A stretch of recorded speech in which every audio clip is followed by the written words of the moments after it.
Salve galera, tudo bem? Então, mais um episódio aqui no Palavra Dita Podcast. Estou aqui com o meu mano Reif para mais um episódio aqui para vocês. Claro. Com o apoio da Rede Cidadã Multicultural, Secretaria de Economia Criativa do Estado de São Paulo, Cultura e Economia Criativa do Estado de São Paulo. E nesse episódio aqui a gente vai conversar com um cara que é cineclubista, documentarista, diretor, roteirista. O cara é uma enciclopédia de cinema. O cara... Muitos istas. Muitos istas que você pode imaginar. Vai ser um papo bem bacana aqui, trazendo um monte de curiosidade legal do mundo do cinema. E que mais? Cinema, história do cinema, História do cinema. E, enfim, para quem gosta dessa película, é assim que falava, né? Película. Película é um termo muito usado. É isso. É o determinante lá. Determinante. É Estamos isso. aqui Cinema. com o Diogo Gomes. Diogo Gomes, muito Muito bem-vindo, bem-vindo. Diogo. Muito obrigado Salve, por aqui com a obrigado. gente. Muitíssimo obrigado pela presença, é uma honra pra gente. Obrigado pelo convite. Que finalmente deu certo, Que né? finalmente deu A certo, gente estava ensaiando esse convite aí faz um tempo, ensaiando o convite não, a gente fez o convite, mas ensaiou a gravação há muito tempo, mas percalços aí, chuva e problemas aqui, tivemos que resolver algumas coisas. Umas 3 vezes que a gente tentou, Por né? aí, Por umas aí. 3 semanas eu acho, e finalmente deu certo. Que bom, que bom. Para quem não sabe, o Diogo é marido da Josiane Onfé, que gravou um episódio aqui com a gente, com o Eduardo Carioca também sobre cineclubismo. A gente vai deixar aqui no vídeo aqui, Vai ficar o card, inclusive, no final do cardzinho. vídeo, indicando para aquele vídeo para vocês para assistirem vocês também. assistirem aí. que Bem foi legal, um um baita episódio legal também. episódio muito legal, muito Conversou muita bacana. coisa legal.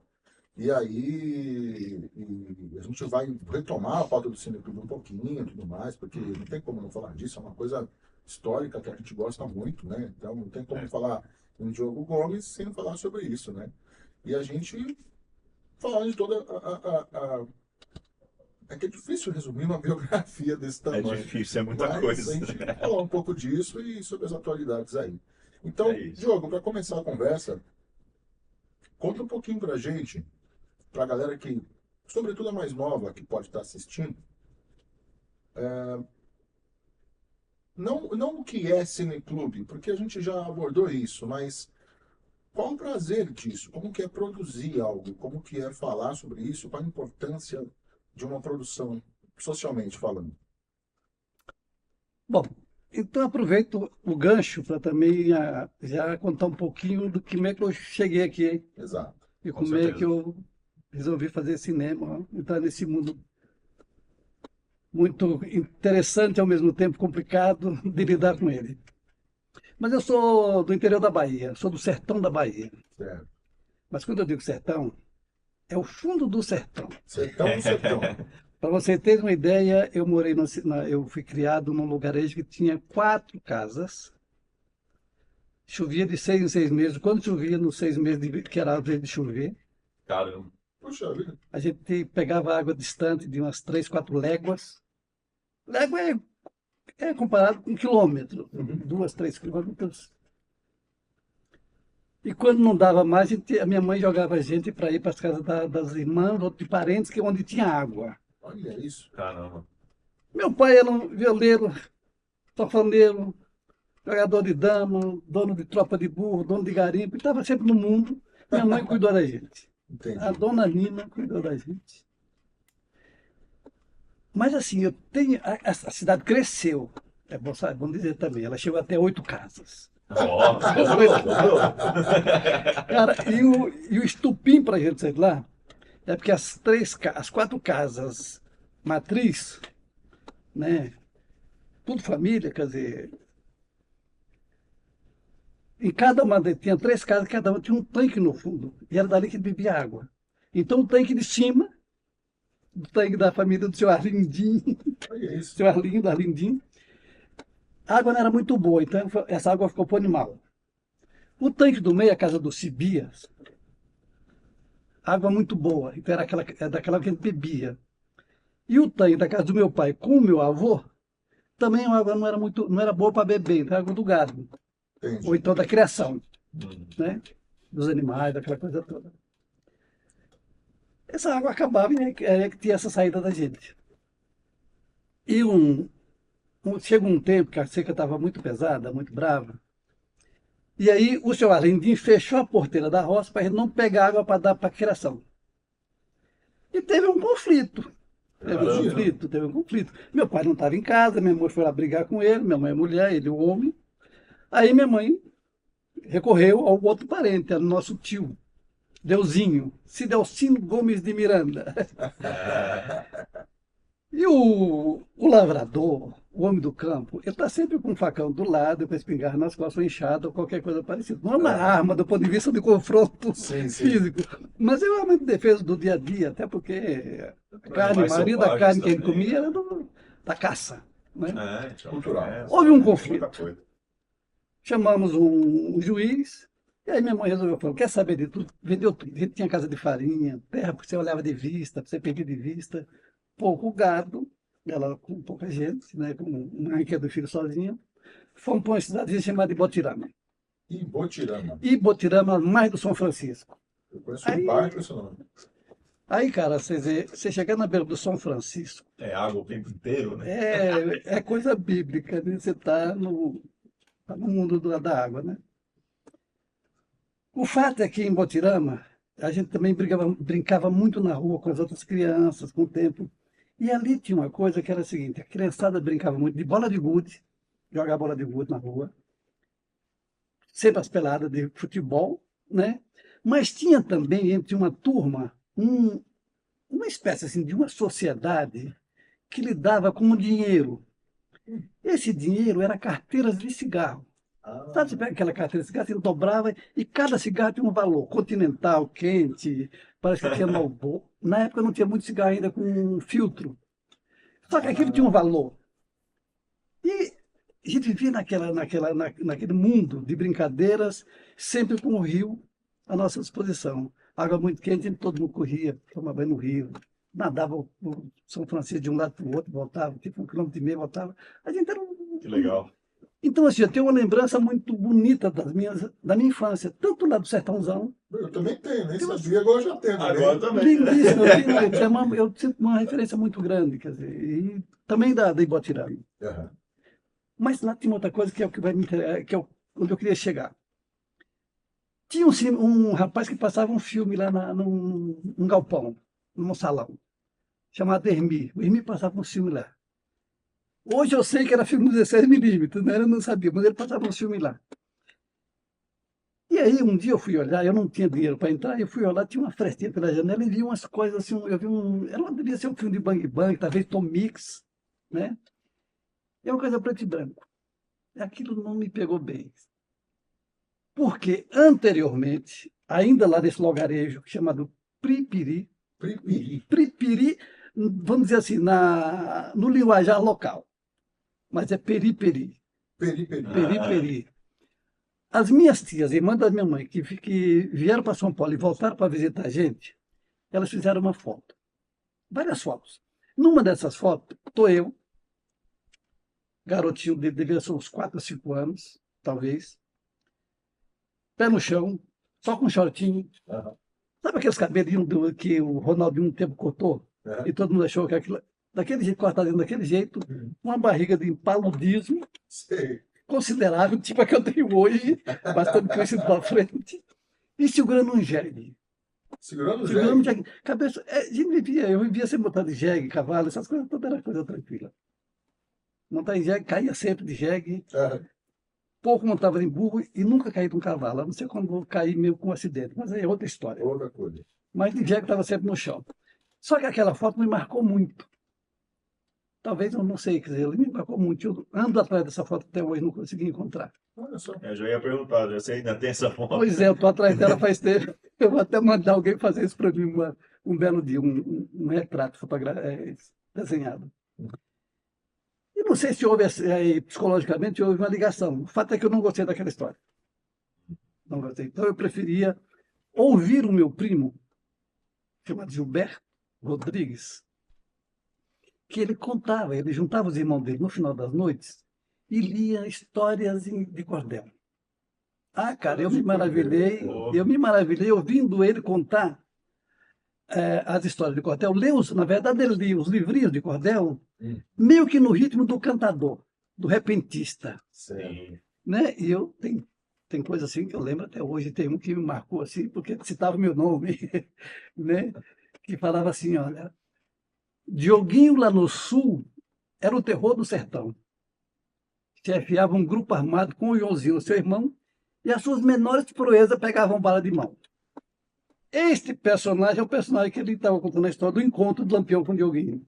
Olha aí. Olha que Então, da é hora. um clássico da literatura de cordel, né? Aham. Então eu preferia ficar ouvindo aquilo ali, então a minha imaginação corria. Eu não sabia naquela época que na minha imaginação rodava um filme, porque eu via os caras, o que estava sendo contado eu via acontecer na minha frente, na minha imaginação toda. Eu falei, poxa, mas não tinha ligação com o cinema. Mas depois nós saímos de Botirama, fomos para Mato Grosso, Barra do Garças. Rapaz. De Barra do Garças eu ajudei, começava a ajudar o padre lá, que tinha uma criançada. Eu costurava bola de futebol, aí eu remendava, arrumava, e fui parar no Colégio de Padres. Estudei em Colégio de Padres, salesianos, em Cuiabá. Caramba! Lá em Cuiabá. E lá em Cuiabá, os padres nos levavam para. Na verdade, a gente estava em Cochipó da Ponte, que na época era um bairro, hoje é uma cidade, já está ligada com Cuiabá, né? E eles nos levavam para ver cinema num colégio de Cuiabá. E eu vi um filme lá. Era alguma coisa, era um filme que lidava com a questão da África e com a Legião Francesa, a Legião Estrangeira na África. Eu sei que aquele filme me... 16 minutos. Provavelmente. Tá. Mas como o colégio é um colégio de padres, e os salesianos, padres salesianos, eles são muito organizados, eles lidam bem com o audiovisual, pode ser que tenha sido 35 milímetros. Então lá eu vi, porque o padre Leão era obrigação, ele tinha que ir, ele cumpria a função, então eu vi. Achei interessante aquela coisa toda lá. A televisão começou a chegar no colégio, e a gente via uma coisinha ou outra muito rápido, mas mesmo assim nunca me interessou. Minha mãe pegou a gente de novo e veio para São Paulo. Por outras questões, nós vimos para São Paulo. Em São Paulo, nós ficamos na casa de uma tia. E aí, o que acontece? Por que nós fomos para Mato Grosso? Minha mãe foi atrás do meu pai, que fazia 4 anos que ele não aparecia em casa. Caramba. E ele estava no Mato Grosso porque ele tinha se dado mal com o negócio que ele tinha vindo vender no Sul. Na verdade, ele vinha vender fumo, né? E ele conseguiu pagar, ele perdeu toda a carga que ele trouxe e ele conseguiu pagar porque ele foi para o garimpo, em 6 meses pegou uma pipita, pagou toda a dívida que ele tinha e começou a negociar ouro, vender ouro. E foi para lá atrás da gente, já estava nessa situação. Rapaz. Mas aí ele voltou porque ele queria ficar rico, ele queria pegar uma pepita, claro, né? Pegar uma pepita, em 6 meses ele conseguiu, em 1 ano ele pega e fica rico. Brilhou os olhinhos, né? Brilhou os Começou aquela olhos. ideia de O sonho tá lá. pegar um monte de ouro agora.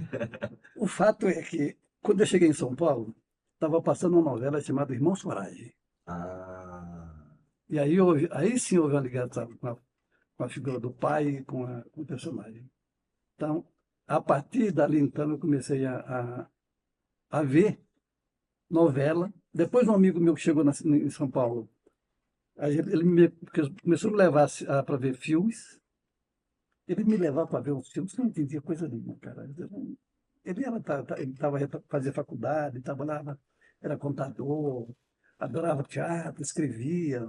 E ele me explicava. Eu falei, olha, eu não consigo entender muita coisa. Eu achei que você começar a ver um filme que eu gosto. Era a época que estava passando que a Boca de Cinema, do em São Paulo, produzia aqueles filmes de um ciclo do cangaço.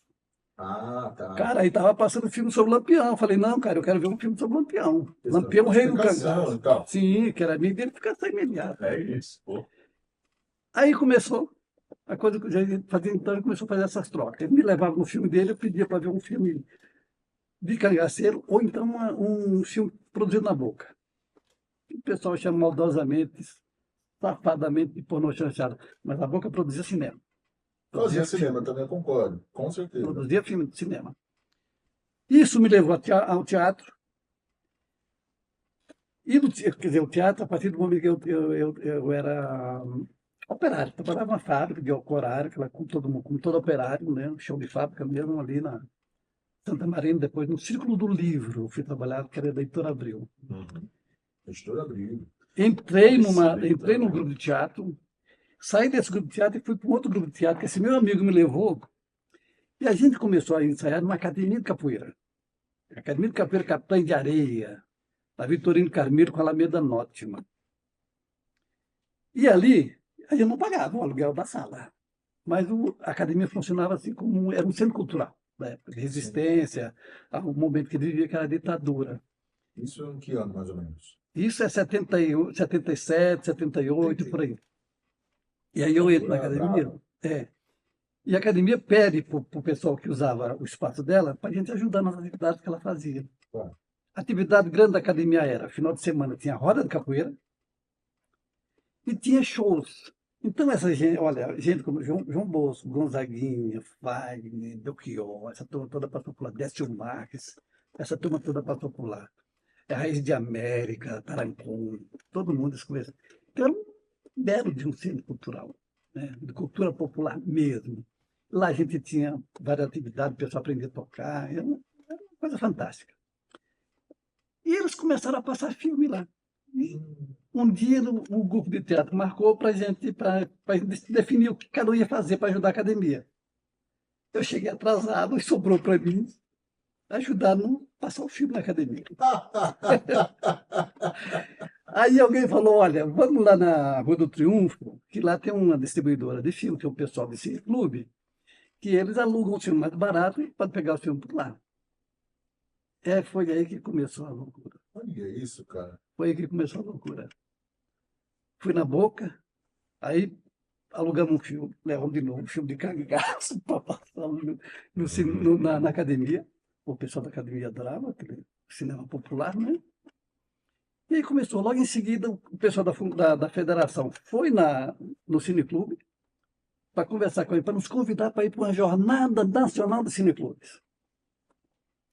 Jornada Nacional do Cineclube é um encontro que os cineclubes do Brasil fazem para avaliar o trabalho do ano passado e estabelecer metas para o seguinte. Eu estava uns 10, 12 anos, não, já tinha quase, era 12 anos sem voltar na Bahia, né?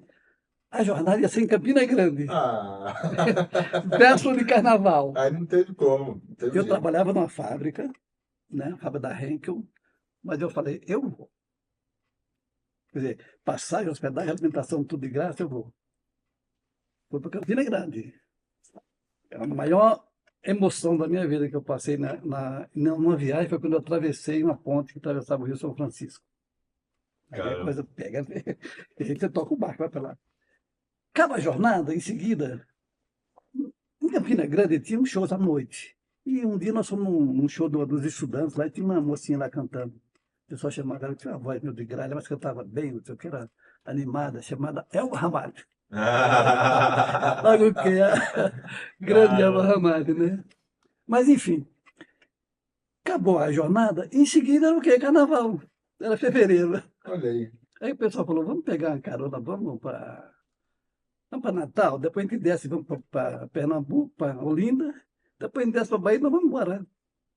Ué, por que não? Já está lá, né? Carona, cara. Eu não faria diferente. Existia um incentivo para carona, né? A gente andou no Brasil. Fizemos Campina Grande, Rio Grande do Norte de carona, voltamos para Olinda de carona, de Olinda voltamos para São Paulo. Só que eu não podia faltar 22 dias na fábrica, senão eu perdi o emprego. Puta merda. Né? Então, chegando em Salvador, vinha com um caminhoneiro lá do time de Pernambuco já até Salvador, um gaúcho muito legal.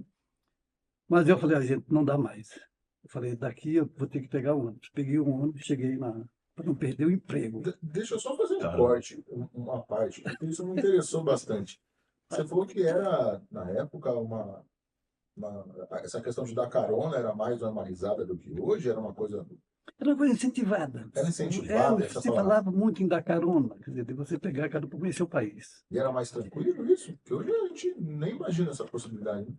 Ainda tem, do mas ponto de vista da segurança da gente, quer dizer, de você, era muito tranquilo, muito tranquilo. E era uma coisa que a ditadura precisava criar alguns momentos de respiração para que a gente pudesse conhecer o país. Existia aquela coisa chamada, na época era assim, ame ou deixo, Brasil, ame ou deixo. Que era um slogan da ditadura para falar assim, olha, 73, você tem o final o último do nosso guerrilheiro, Oswaldão, morto no Araguaia. a ditadura, depois de chacinar, matar muita gente, quer dizer, dominou a situação. Então ela tinha que criar expedientes de respiração para a população. No mundo interno da gente, quer dizer, cada ato que ele fazia era um ato de rebeldia, né? Mas era sempre escondido. A carona era um incentivo. É incentivar, né? Né? Interessante. Até porque também tinha aquela história da crise do petróleo. Então, os carros, quer dizer, você não podia, a velocidade era o máximo de 80 por hora. E essa coisa da violência não era tão explícita e tão agressiva como é hoje. Entendi. Era uma coisa mais humana, na verdade. É uma vida muito mais humana, muito mais livre do ponto de vista das relações pessoais. Entendi. Claro que no ponto de vista da política, do confronto com o sistema, foi muito terrível. A ditadura foi muito terrível. Depois, lá na frente, tem muitos episódios com relação à censura pesados. A gente pode até falar disso na sequência. Mas naquele momento, ele viajava pelo Brasil inteiro. Que coisa. Eu viajei com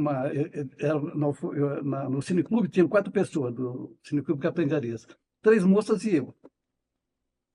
2, se quiser, separamos, né?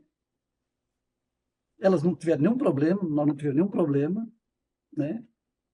Então, foi tranquilo. Que bom. Legal. Tranquilo, assim, uma coisa muito legal de fazer isso. Né? Dá vontade. Você fica falando, eu fico... Não, mas assim, mas... BR. Vamos pra BR fazer aqui. Não, mas eu Não é pra onde? Pra tal lugar, bora. Claro, eu voltei a Mato Grosso, eu voltei a Cuiabá, na base do dedão. Numa boa, que você vai... É aquela coisa, jogar a mochila nas costas e ir em frente. Hoje tem muita gente que faz isso com o computador e começa a trabalhar com o computador. Meus Vai olhos do trabalhando. jeito que... Hoje tem o BlaBlaCar, né? Que é um organizador de carona. É um aplicativo que você vai lá, contribui um pouquinho para gasosa do cara Não, e mas beleza, você vai com ele para tal lugar. Os caras até pediam, quer dizer, se você dirigia, que o cara estava na estrada, se você dirige, né?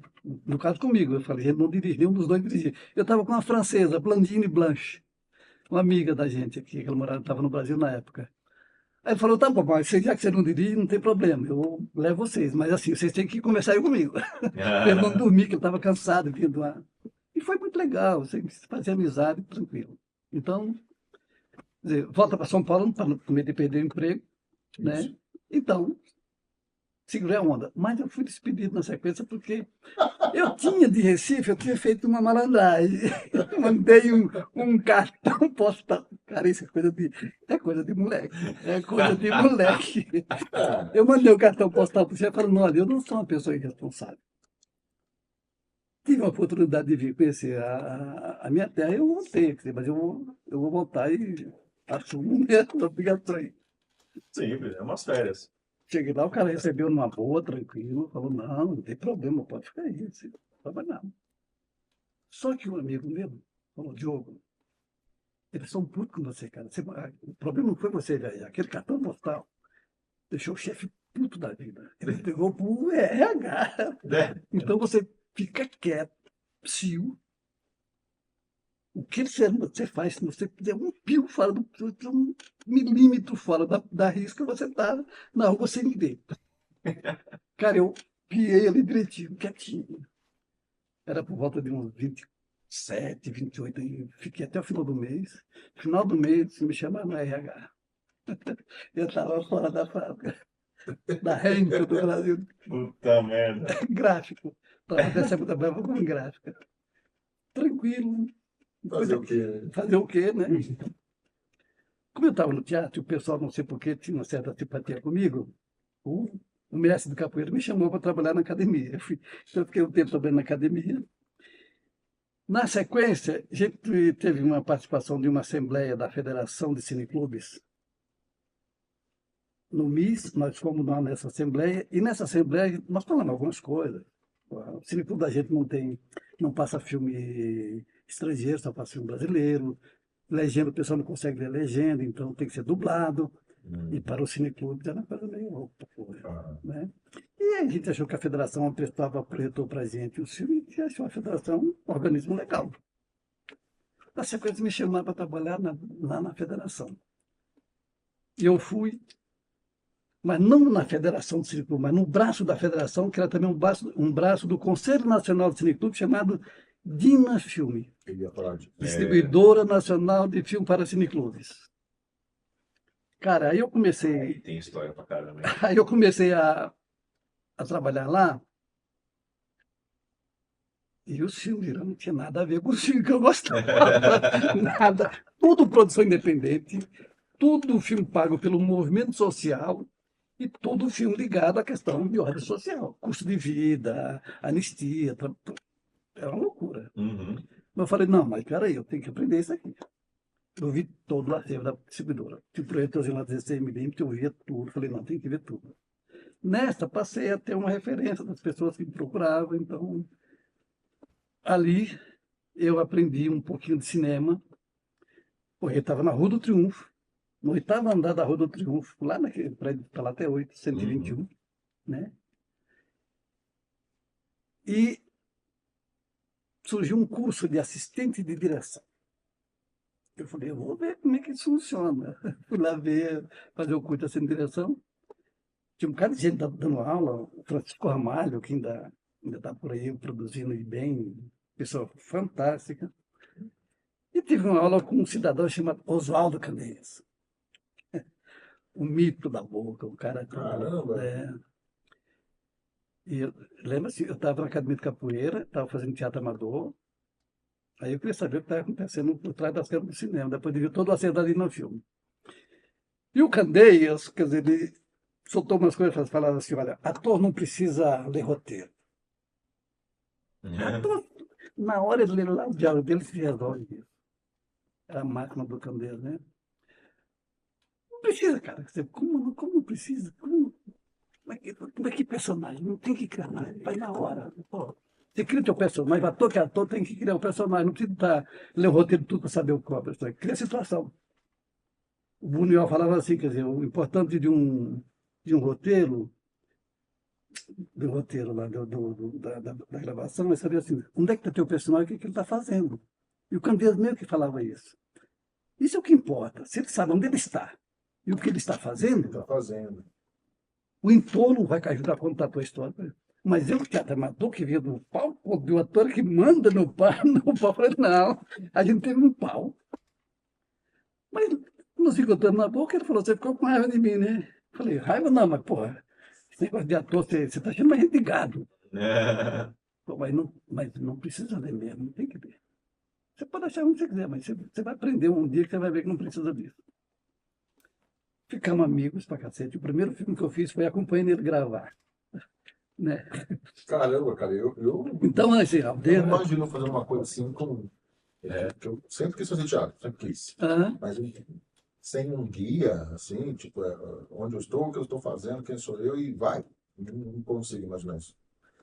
Os caras falam assim, no teatro é o palco do ator, né? Que você vai lá, o pau da palavra, você vai lá, o diretor vai lá, marca a luz, marca isso, marca aquilo, mas chega lá na hora, ele não tem como falar, corta. Entendi. Vai embora. Pode crer. Na televisão, eles falavam muito Paulo Altran, né? Na televisão, você faz não o que o diretor quer, você faz o que o patrocinador quer. Tem mais o patrocinador, acabou. Agora no cinema não, no cinema do diretor. Ele corta, ele repete, ele faz de novo, ele grita na tua orelha, ele faz um inferno. E tem que ser do jeito dele. Sair a cena exatamente desse do jeito que eu quero, né? Então esse é o terreno do diretor. Imagina trabalhar com Tarantino, como deve ser insuportável.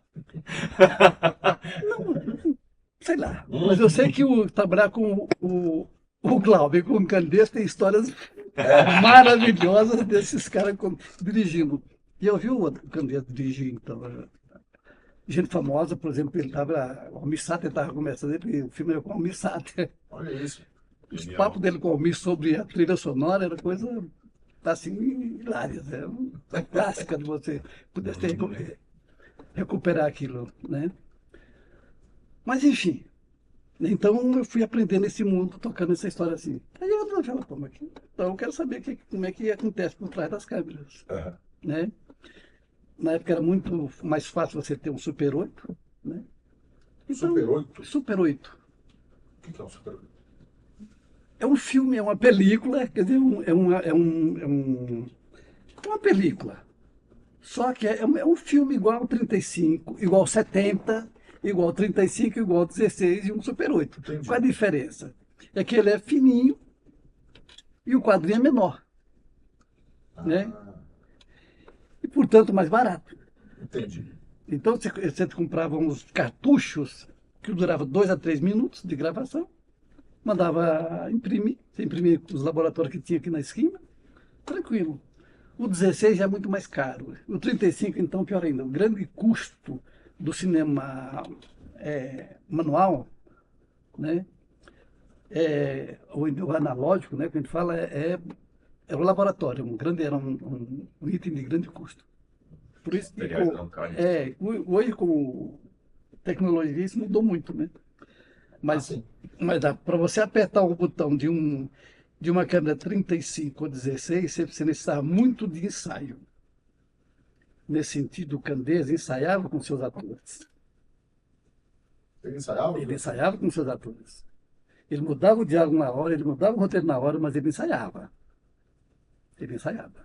Né? Então, apertar um gatilho ali é uma responsabilidade imensa para quem está na câmera, para quem está na. Ou seja, para todo um universo que está atrás da câmera para fazer aquela cena acontecer. Ah, Então, Porque isso é legal. perder uma cena é perder muito dinheiro, perder Muito material dinheiro, caro, né? material. entendi. Isso não é só daquilo, quer dizer, você tem toda uma equipe por volta que está envolvida naquilo. Né? Exato. Isso, essa condição de você ter atrelado ao REC uma necessidade de acertar tão grande para não perder dinheiro, não perder material, fazia melhores atores do que hoje? Eu acho que não. Né? Não, acho que não é por aí, não, acho que não. Porque, quer dizer, porque a responsabilidade. O Bemar de Oliveira, que é um outro cineasta, uma pessoa muito querida minha, tenho um maior respeito por ele, ele já está na outra dimensão. Ele falava o seguinte: quando houve essa mudança, quer dizer, essa transposição do analógico para o digital, o pessoal que começou a fazer algumas peças em vídeo dizia que era filme. E o pessoal sempre falava: não, isso não é filme, isso é vídeo. Né? E o Denor falava assim: olha, com o mesmo respeito que eu filmo com uma câmera de 35, eu filmo quando o vídeo. Se a gente não tiver respeito por aquilo que a gente faz, ele nunca vai fazer uma coisa que nos satisfaça e que também é legal para quem vai ver. Né? Então, desse ponto de vista, eu acho que a responsabilidade continua sendo a mesma. Quer dizer, hoje tudo bem que a facilidade, as pessoas carregam do seu jeito, legal, tudo bem. Mas assim, quando você parte para fazer um trabalho e você tem por trás de uma ideia gente que depende de você e você quer passar uma mensagem, essa responsabilidade ela se equivale, eu vejo assim. Né? O que nós sempre tivemos é o imediatismo. Né? Quer dizer, como a gente lida com o visual, então você tem muita gente bonita na frente da câmera fazendo papéis talvez mais interessantes do que umas pessoas, talvez padrão de beleza da época ou daquele veículo não é adequado. Entendi. Então você tem falas assim, você tem reflexões sobre essa história muito interessantes. Uma delas, por exemplo, é daquele ator, o Rubem de Falco, o Jô Soares, que ele fala: o problema não é o ator novo, o problema é a maneira como o sistema usa gente jovem por ter uma plástica bonita, mas não consegue dar para um personagem a dimensão que o personagem exige. Uhum. Né? Então, assim, depende muito da concepção. E não é só porque o diretor, no caso do cinema, tem esse domínio do conteúdo que um ator que não tem ainda o traquejo para incorporar um personagem de fôlego como ele acha que deve ser, às vezes você tem milhões de exemplos de filmes que você vê que tem uma história boa, mas que um ou outro personagem deixa o filme escapar. Às vezes acontece o contrário. Roda muito essa conversa no meio do cinema, que um editor, um montador, dá contribuição para a finalização do filme que não está previsto no roteiro, que o diretor não pensou, mas que ele aceita por ser uma solução mais condizente com o que ele está querendo. O pessoal chega a falar: né, tem montador que salva o filme. O pessoal não tem as coisas meio não é bem assim, mas Esse tipo de contribuição sempre é muito importante, pelo menos no mundo da arte, no mundo do campo do cinema, que é onde eu trabalho, mas isso é fundamental. Então, isso é bom. Você observar. Pô, cara, que Verdade. interessante demais isso, cara. É detalhe, né, mano? E é isso, não é só uma pessoa, não tem só uma pessoa. Não é só uma equipe pessoa. gigante fazendo um monte de coisa, cara. É muita responsabilidade em cima de todo mundo. E aí a gente pode até voltar para falar de cineclube. Quer dizer, qual é o prazer de passar o filme no cineclube, Isso, para exibir um de filme no passar o filme. cineclube, né? Quer dizer, o cineclube é um lugar, quer dizer, um lugar de você ver amigos, você encontrar as pessoas, Certo. né? Quando você vê um filme, a proposta geralmente, a maioria dos filmes, é te isolar. Você vai na tela, você começa a ver um filme, você se isola, é você e o que está acontecendo na tela, né? O pessoal fala muito isso com relação a... Na época se falava muito com relação ao Hitchcock. Aham. Uhum. O filme do Hitchcock geralmente começa no meio de um coletivo de muita gente, numa cidade grande, num escritório.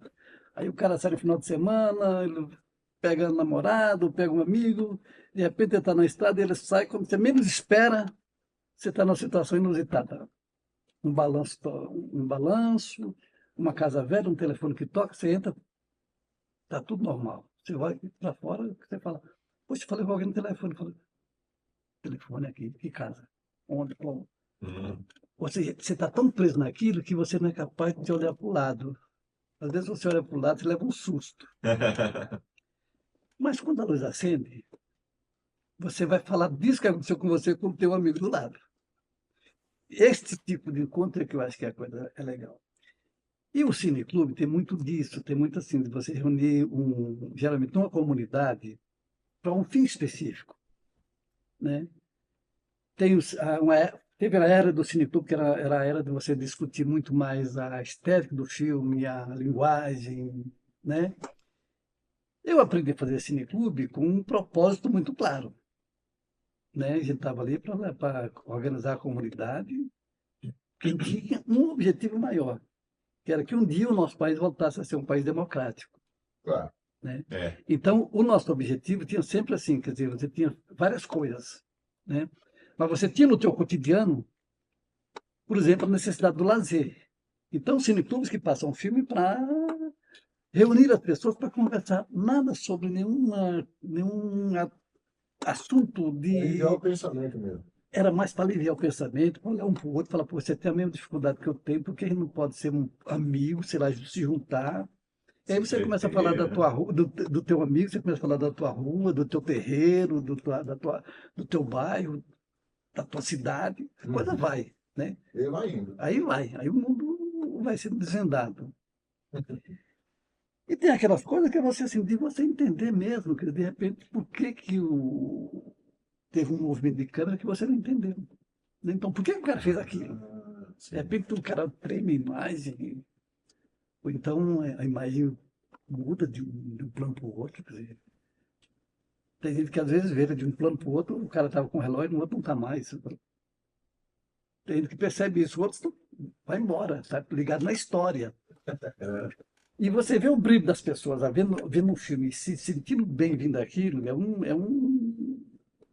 é um presente para você que proporcionou aquilo para a comunidade. Então tem muito essa troca, essa coisa de ir e vir, né? Sim. Eu cheguei em situações que, tipo assim, tinha um cineclube em São Paulo, chamado Cineclube do Parque Santa Madalena. O pessoal, a maioria do pessoal do Parque Santa Madalena eram operários metalúrgicos, muito trabalhando em São Paulo e no ABC. Tinha uma sociedade amiga de bairro, que tinha uma sede, e que não deixava eles trabalharem, porque eles falavam coisa que não interessava para a sociedade, amiga de bairro, eles usavam o salão da igreja, ou então usava a casa dos amigos para passar os filmes. Aí eles começaram a ver que ali tinha uma favela, ali tinha um buraco na rua, não tinha um posto de saúde, e não tinha um telefone orelhão para você ligar se você necessitava de alguma coisa. Cara, né? O João Batista de Andrade fez um filme chamado Buraco da Comadre, que era justamente sobre um desses buracos que a prefeitura aparece no meio de uma rua e a prefeitura não resolve. uhum. E ele mostra um dia que a comunidade resolveu fazer aquilo ali. O Cineclube foi um pouco, não por conta do filme, mas faz um pouco isso. Esse Cineclube, por exemplo, reuniu o grupo de pessoas da comunidade para levar um orelhão para lá. Passaram o filme, discutiram a situação e levaram, depois conseguiram levar um orelhão. E a comunidade tinha outra coisa, isso eu acho uma das coisas fantásticas desse Cineclube e de alguns outros, que era, eles tinham, um grupo de amigos tinha compras comunitárias. Nessa época o Cineclube passava o filme, pagava aluguel do filme para ser exibido, e exibia e cobrava uma taxa de manutenção. Com o dinheiro que eles conseguiam arrecadar da taxa de manutenção, eles bancavam a estrutura do Cineclube e a outra parte eles contribuíam com as compras comunitárias. Ah, tá. Então, é claro que esse Cineclube, quando passava um filme, a comunidade assumiu aquilo como uma atividade dela. Virou uma Com coisa, certeza, né? É outra Enraizou, outra maneira. Aí assim vai. E foi assim que a gente fez mil coisas, quer dizer, que a Dina Filme distribuiu filmes e pagou filmes importantes nesse sentido, porque tinha essa ligação. Uhum. Tinha essa ligação com um movimento chamado Movimento da Caristia. Muito cara a alimentação. Não é só o ovo como hoje. Era um produto material. Tá caro, cara. Tá caro, então vamos organizar, vamos ver como é que ele se defende dessa coisa toda, já que ele não consegue influenciar o mercado. Né? A gente fez a campanha da anistia, ampla, geral e restrita, com um filme específico para isso, lançamento do filme. Filme sobre a Guerra do ABC, que deu... Deu merda. Ameaça de bomba, prisão. Prisão de cineclube, de filme, de projetor. A Josi e o Edu contaram pra gente uma parte, o não tá lembrado. Cara, nossa, isso foi tenso. Me corrija se eu estiver errado, que a memória não falha. Foi na Dina Filmes, isso, imagino, que tinha um pessoal, estamos esquematizados, né? Nesse orelhão, inclusive, ficava uma galera lá, alguém, só lá perto lá, porque virasse a barca dos caras, já passava o fio lá pra cima, para esconder alguns filhos, alguma coisa. Jogar pela janela. Qualquer coisa, porque senão os caras vinham e levavam embora mesmo. A Dina Filme estava no 8º andar. 8º andar. Se não me engano, o número da Rua do Triunfo é 121. Rua do Triunfo, 121. Então, no 8º andar. E na sala que dava para ver a Rua do Triunfo inteira. E lá hoje não tem mais nada disso. Não, hoje já estou ocupado pelos produtos ali de tecnologia da Rua da Santa Efigênia. Mas naquele quarteirão ali, era tomado pelo cinema. Todo mundo estava lá. Sim, sim. E a gente tinha tido problema com a censura por vários filmes. O filme foi preso durante a exibição, prendia o filme durante o transporte. Mas ele né? E aí, isso nos cineclubes. Aí um dia a polícia invadiu a Dina Filme. Chegaram os caras lá, estava eu lá, mais um cara chamado Felipe. E eles levaram quase todos os nossos acervos. Puxa, cara. Com uma cópia só. Não, ficou pouca coisa. Coisas que tem uma cópia só, eles levaram. Ah, se a maioria tinha uma cópia só, levaram tudo. Puxa. Ou seja, a quantidade de material perdido para sempre. Foi uma loucura. Aí a gente falou, cara, poxa vida, mas a gente não parou. A gente continuou na nossa atividade de vida. Aí teve a segunda invasão. Ó, eu já pensei no roteiro de filme já. É isso? A segunda invasão. Não é? Só que nessa invasão... De tanto tempo que esses filmes estão numa gaveta, alguma coisa, imagina. Só que assim, na segunda invasão a gente já estava mais escaldado. E por azar deles, ou sorte nossa, eu prefiro contar como sorte, eles nunca iam sozinhos, sempre em duplas.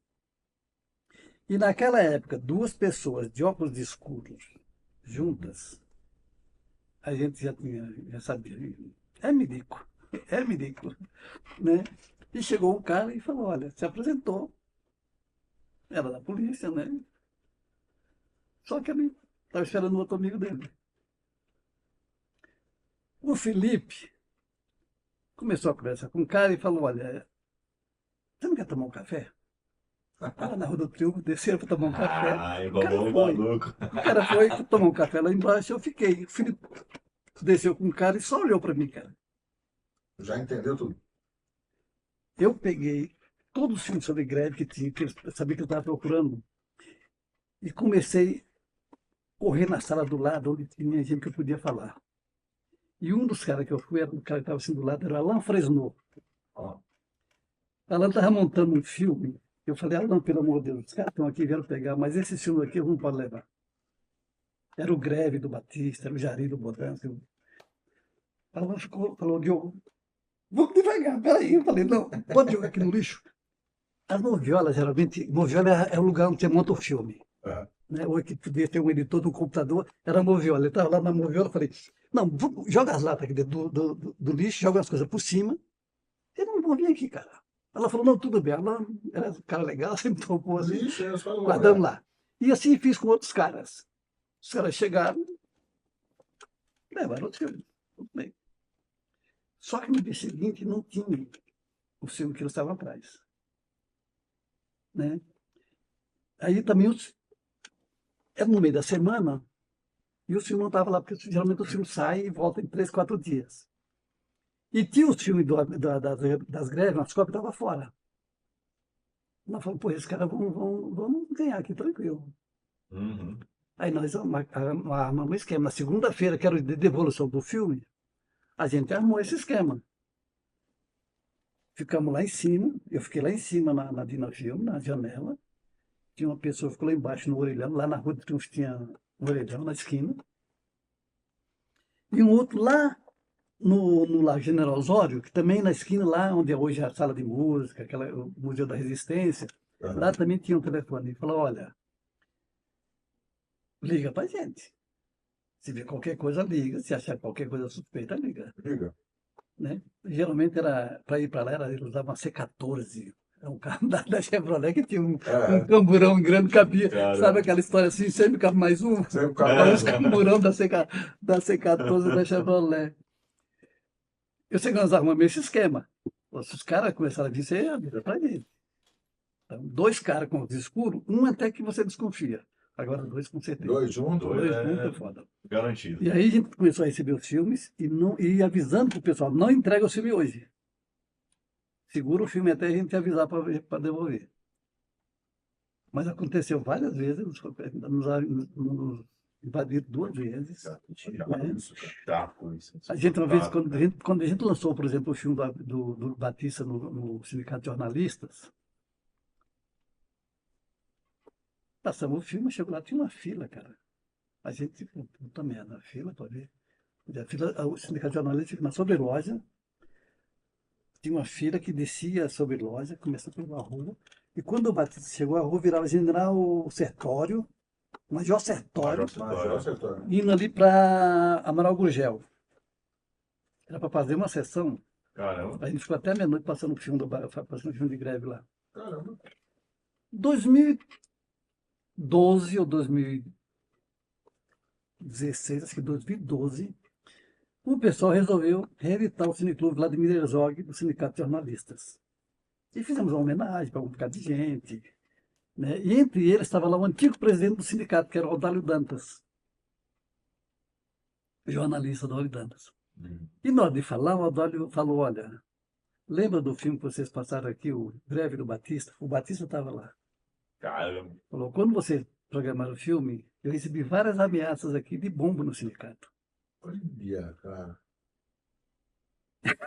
Ele falou, porra, como assim? 2012, falou, pois é, 2012, mas ele falou cara. assim, olha, o sindicato naquele momento tinha uma certa visibilidade, né? O sindicato de jornalistas, então, era muito forte. Ele falou, vou peitar essa merda. Ele falou, os caras não vão fazer isso. E ele fez isso. Ele falou assim, não suspendeu a sessão, e a gente fez a sessão. Teve nada. Não teve nada. Não aconteceu, ainda bem. Porra. Mas, porra, francamente, Imagina. o cara para fazer isso, o cara Aqui, precisava né? ter... Aqui, né? não passa Então, nenhum assim, refaz. casos como esse, teve vários, É. várias coisas. Quer dizer, só para finalizar essa história, Era para ir corriqueiro, passar né, naquela época, outra- porque- é, Porra, tudo eles queriam censurar, cara. Tudo. tudo, não, mas era tudo assim. A gente pegou um filme para distribuir, para fazer um lançamento do filme chamado Vento Contra. Vento contra. Vento Contra, da Adriana Matoso, que é um filme sobre os moradores de uma comunidade aqui na divisa de São Paulo com o Rio de Janeiro. Ai, não posso esquecer o nome dessa cidade, estou esquecendo, mas tudo bem, vamos lá. E era uma comunidade de pescadores, né, que estava tendo a praia invadida pela indústria imobiliária, querendo transformar aquilo ali num balneário, coisa parecida. Trindade. Uhum. Não é Trindade, é um lugarzinho de Trindade, mas é na região de divisa com Trindade. Tá. E um amigo nosso, da Cinemateca do MAN, Cosme Alves Neto, falou: Diogo, este filme foi selecionado para o Festival de Havana. O Festival de Havana tem uma parte dele chamada MECLA, que é um mercado de troca de filmes. Havana, aquela coisa toda lá, só vai gente de. Não vai a indústria do comércio, de cinema, né? Vai o cinema alternativo do mundo inteiro que quer exibir o filme. E lá tem muito negócio, tem muita troca, é acessível para todo mundo. Então vamos para lá. Tá bom, vamos, então vamos. Vou juntar duas histórias. Foi 81 quando morreu o Glauber. Certo. Depois o cara falou: Diogo, a Havana vai fazer uma homenagem pro Glauber, cara. E tem um filme do Glauber que não tem, tá faltando um filme. Que era um curta-metragem que o Glauber tinha feito, mas a família do personagem proibiu o filme. O Glauber filmou o enterro do Di Cavalcante. E a família proibiu. Putz. Ué, Proibiu. Apesar de ter autorização, ele proibiu. Glauber é Glauber, dia a dia, proibiu, não pode levar. Caramba. Bom, aí, puta merda, como é que faz? Fazer o quê, né? Mas nesse meio tempo, chegou um rapaz lá que eu chamo ele de Galego, que é o Silvio Bach, que é um diretor aqui de Curitiba. Estava fazendo pesquisa para um filme dele, acho que talvez o Rádio Auri Verde, qualquer coisa assim. E ele queria ver um filme que eu tinha na Dina Filme, né? Um filme sobre a subida de Getúlio Vargas para o Rio de Janeiro, para tomar o poder em 32, um filme do Groff, né? E ele queria ver o filme. Eu falei: pô, o Silvio Bach, um cara que já gostava dele, ele distribuía o filme dele. Eu falei: não. Preparei a sala, sabia mais ou menos o tamanho dessa aqui. Botei uma tela pequena na parede, montei o projetor, botei tudo organizadinho. Quando ele chegou, tudo pronto. Falou que queria ver o filme. Eu falei: não, preparei tudo para você. Ele falou: não precisa disso. Eu só vou dar uma olhada no filme, que é para uma pesquisa. Eu falei: ei, eu exibo o filme para você. Ué. Ele falou: não, não precisa. Eu vejo aí na mão. Ué. Como? É, deu O na cara mão. queria botar lá e É. ficar falando. O filme fica num rolo, numa coisa redonda, né? aham. Eu falei: tá bom. Ele falou: só me arruma uma cadeira e me dá uma vassoura. Ele pegou a cadeira, botou na janela, que dava para a Rua do Triunfo, era uma tarde de sol, limpou o chão e começou a soltar o filme do Caetano e começou a ver. Olhava o filme de um jeito, de outro. Eu falei: porra, Que como é que maluquice. pirado esse cara, que é isso? Então, ele é brancão, assim, óculos escuros, né? Cabelão grandão, assim. Ele chega até a ser vermelho, por isso que eu chamo de galego. Eu falei: porra, tá legal. Os Aí, caras assim também. aí eu, tudo bem. Aí ele viu o filme dele, agradeceu, começou a enrolar. Eu falei: não, deixa que eu enrolo. Peguei o filme, levei para enroladeira, uma rápido. Legal. Tá chegando a Havana, para gente ir para Havana. Eu falei: puta, como é que eu faço para levar o filme para lá? Como é que eu vou conseguir, meu Deus do céu? Porque eu queria trocar filmes, né? Falei com vários amigos cineastas, consegui liberação dos filmes. Eu falei: putz, como é que é essa história de passar no aeroporto? Fui saber. Então. Fui saber. Você quer sair do aeroporto hoje com uma câmera, você vai lá, registra na Polícia Federal, você sai, na volta você mostra o registro aqui. Tranquilo. Eu falei: vá, Silvio Bach. Algum orixá te mandou aqui.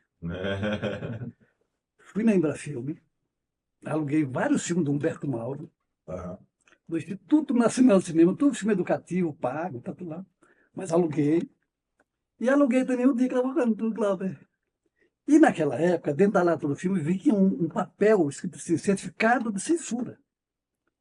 que era, para você exibir o filme, você tinha que ter aquele papel ali para mostrar para a censura. Uhum. Além disso, aquele papel estava filmado, estava gravado, então ele era projetado na tela, então tinha que bater uma coisa com a outra, senão não passava o filme. Juntei vários filmes de produtor brasileiro, levei para lá e levei esses que eu tive alugado na Embrafilme. Eu só peguei o certificado original, peguei emprestado da Embrafilme, xeroquei, devolvi os filmes com o xerox, devolvi o filme do Glauber com outro filme dentro, que eles até, um filme da Disney, uma coisa assim, um desenho da Disney, mas com o certificado do lado, e fui para lá. Passei tranquilo, na ida. Na volta, eles tinham uma revista, né? Essa viagem, na verdade, foi uma viagem clandestina. Ele foi primeiro para o Panamá, para depois chegar em Havana. Nossa, depois chegar em Havana. Até que eu troquei o filme lá. Esse viveu. E lá, o Cosme me levou para falar com o Garcia Messa, que era o presidente da Cinemateca de Havana. E lá eu dei o filme do Glauber para a Cinemateca de Havana. Uma coisa era certa, o Glauber estava com o filme garantido, ia passar na mostra, e a gente estava com a cópia do filme garantido, não ia ter problema de perder esse filme pela censura aqui ou pela família do Di Cavalcanti. Uhum. Quando eu cheguei no aeroporto, fui revistado, abri minha mala, cheia de filme, o polícia olhou, mostrei o certificado, falei, estou vindo do Panamá, num festival de cinema universitário, está aqui o certificado de censura. Os caras olharam, aí ele perguntou assim, isso aqui não é filme pornográfico, não? Era proibido o filme. Eu falei, não, isso aqui é filme do Instituto Nacional de Cinema, filme da Embrafilme. Embrafilme é um órgão do Estado.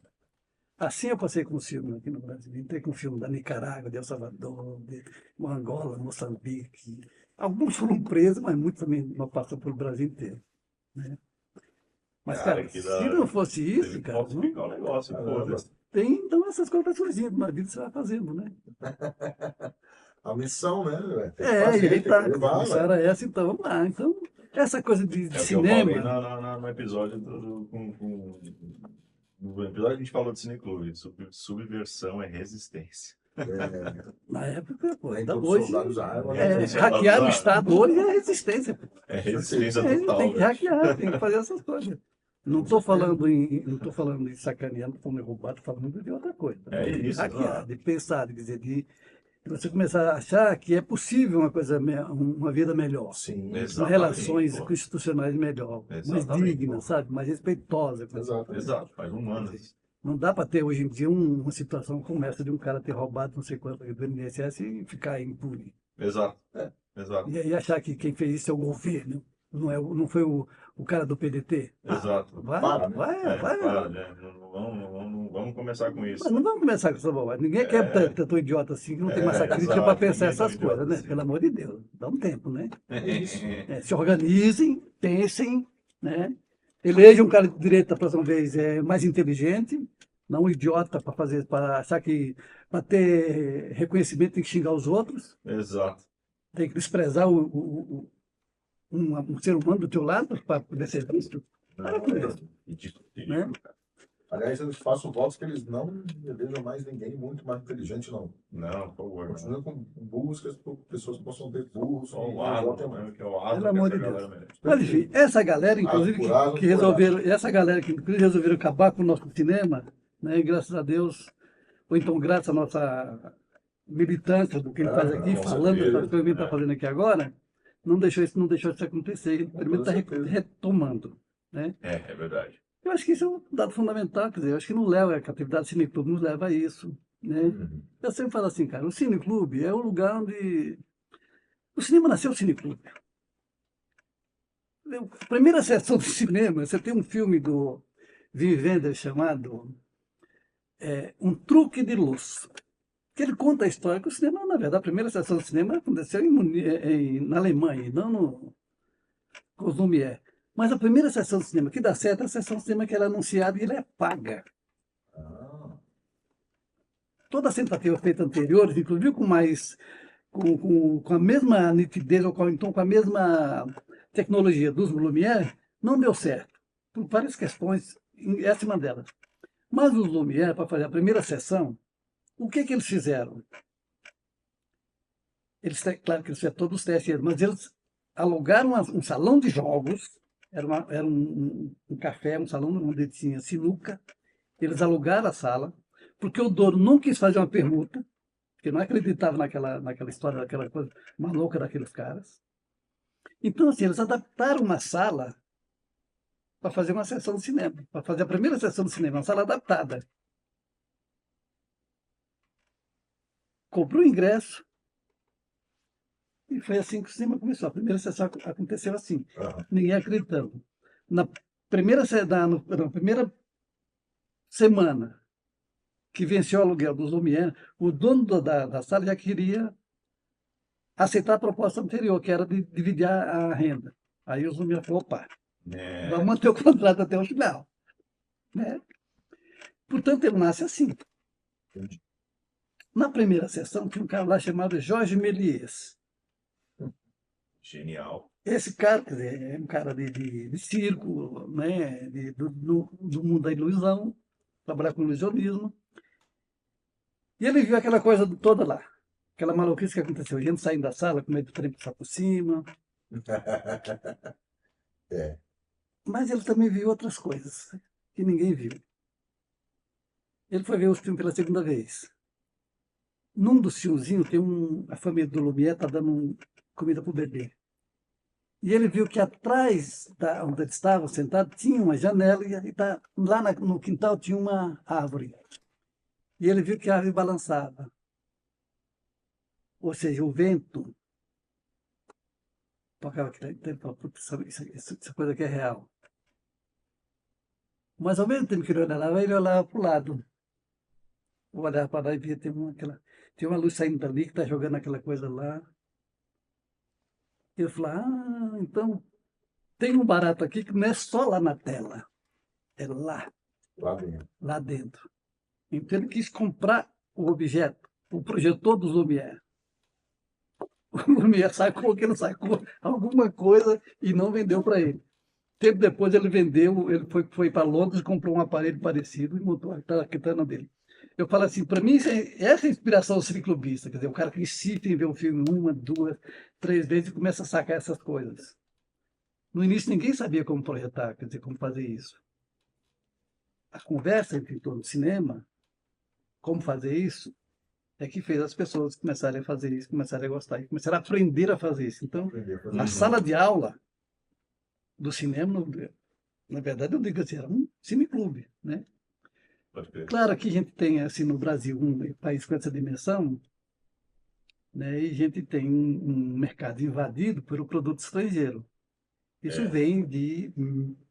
alguns historiadores falam que é de fevereiro de 1911, e outros dizem que é junho de 1911. Mas o fato é que em 1911 veio com a embaixada assim, americana para olhar o nosso mercado, e de lá para cá a gente está invadido até hoje. Até que a gente estava falando sobre aquela questão do Oscar, né? Qual é a relação que você faz da importância de ter mais visibilidade cada vez mais no cinema brasileiro, hoje, depois de tanto tempo e depois de ser tão dominado pelo cinema estrangeiro, principalmente o americano, né? Pois é, cara. Quer dizer, se você não faz a tua imagem, quem vai fazer é o outro. É o outro. E a imagem que o outro faz não é a mesma. Nunca será. Se você olhar hoje o cinema americano, de modo geral, o cara que usa túnica na cabeça, ou a mulher que usa aquele na cabeça, ela tem sempre uma história por trás de tudo isso. E geralmente tem uma história muito ruim. A gente acha que aquele povo é um povo maldoso, é terrorista, sabe essas coisas assim. Não, a correlação que o cinema hollywoodiano faz, até na direção de arte das coisas, é estúpida. Principalmente, é bizarro como eles retratam o México, que está logo abaixo deles ali. Em qualquer filme, a cena onde tem um americano é tudo bonito, colorido, limpo, whitewashing pra caralho que eles fazem. Quando mostra um lugar que tem mexicanos, até mesmo dentro de território americano, se tem mexicano é tudo mais amarelado, mais sepiado, mais sujo, mais Carros mais lixo, carro antigos. velho, só coisa ruim. Tudo. Eles rebaixam visualmente qualquer outra cultura. Um jeito de se vestir mais brega. Um jeito de vestir mais brega, exatamente. Ou seja, quer dizer, É bizarro, cara. eles usam toda essa capacidade que a linguagem oferece Uhum. para denegrir o outro, Exato, né? E realçar a cultura deles, né? exato. Eu acho que a arma deles não é a Casa Branca, é Hollywood. Eu acho. Eles aprenderam com Goebbels, né? A arma do nazismo foi a propaganda de Goebbels. Então, E tem Eles, aquela, e eles aprenderam isso em Hollywood. e tem aquela coisa assim, quer dizer, onde vai o teu produto, vai a nossa história, né? Exato. A história da cultura, quer dizer, essa manifestação cultural tem essa potência, tem esse potencial, né? De te influenciar, Uhum. né? Então, assim, ele cria a tua imagem do jeito que ele quer e ele vende o produto dele do jeito que ele Do quer. jeito que ele quer. Exato. Então, assim, de 1911 até hoje, o cinema brasileiro vive de ciclos, de momentos. Né? Você Sim. tem um momento que até 1909, 10, você tinha cento e poucos filmes produzidos e as pessoas consumiam o cinema brasileiro. A partir daí, você vai ter o quê? A partir de 11, você vai ter ciclos regionais, você vai ter um fôlegozinho quando o filme começa a ser falado, 1928. Você fala, puxa, agora, para entender direito a história, vamos ter que ver o filme falado em português. Uhum. Demora só 3 anos para a legenda surgir. Aí você vai ter ciclo de Veracruz, você vai ter ciclo da Atlântica, essas coisinhas vão acontecendo. Você vai ter o Lembra Filme, que foi interessante. Você tem os fenômenos daí nesse caminho, que é Mazzaropi, que é Oscarito, que é Agnoter, que é Desi Gonçalves. Mas são ciclos, é Xuxa, sabe, é Paulo Gustavo, são ciclos, né? Você tem um momento que a gente ganha o Cannes e para no Pagador de Promessas, em 62. Mas você tem uma legião de filmes que vem na sequência, né, que permanecem sem obter esses resultados, É verdade. né, de mercado. A chegada, quer dizer, ganhar o Oscar agora é importante, comercialmente é importante, eu acho que revitaliza muito o produto brasileiro, quer dizer, de dar uma importância, assim, de você dizer, olha, hoje a sociedade já saca muito isso, né? Quer dizer, isso de modo geral, até do povão mesmo que vai ver o cinema, né? Quer dizer, se você não cuidar de você mesmo, o outro não vai cuidar. É aquela história. Fazenda sem o dono do gado ali, o leite vai embora, né? Para que é a mesma coisa. É reconhecimento, a maneira como foi conduzido esse processo do Oscar no Brasil foi muito bem trabalhado, tanto pelos atores como pela direção do filme, né? A Fernanda foi ótima, o Walter idem, mas é um exemplo. Do ponto de vista de mercado, é muito bom. Mas o que está discutindo de fundamental? Regularizar o streaming. É fundamental? Claro que é. Mas agora a gente não tem base educacional para isso. Uhum. Como que é essa questão? Explica um pouquinho para as pessoas sobre a regularização do streaming. Nos baseia em que? Qual que são? Se baseia de você aumentar, basicamente você tem que regular que tipo de produtos o streaming tem que ter no Brasil, não só produto estrangeiro. Né? A maioria se você pegar a grade de programação que o streaming estrangeiro te oferece, é tudo filme estrangeiro, a maioria é tudo filme estrangeiro. Os brasileiros são muito pouco. Então você tem que aumentar essa taxa e você tem que cobrar uma taxa do Condecine um pouco maior, quer dizer, porque é o que todo mundo paga. Então quem te paga para exibir os filmes da indo lá fora e vice-versa. É regulamentar nesse sentido, quer dizer, é dizer assim, olha, você tem que ter uma porcentagem de filme brasileiro nesses streams todos. Não tem isso, tá, Deus dará. Deus faz o que eles querem. Isso é interesse particular, né? O que vem para desenvolvimento do nosso cinema, da nossa indústria, é irrisório. É verdade. O mercado nessa dimensão do Brasil, de continente, de público, de população que a gente tem, né? Isso aqui é um terreno fértil para todo mundo. Para todo mundo. Agora, O mundo se produz. não adianta pensar só que os outros que vão nos pautar. Exato. A gente tem que ter por exemplo, eu acho que a gente tem que ter um circuito cultural. 94% dos municípios brasileiros não tem equipamento de acesso à cultura. Então, eu creio que era preciso ter um circuito de formação de público na base. Primeiro no campo cultural, onde você não tem que ir nenhum compromisso com o mercado, apenas com a formação do público.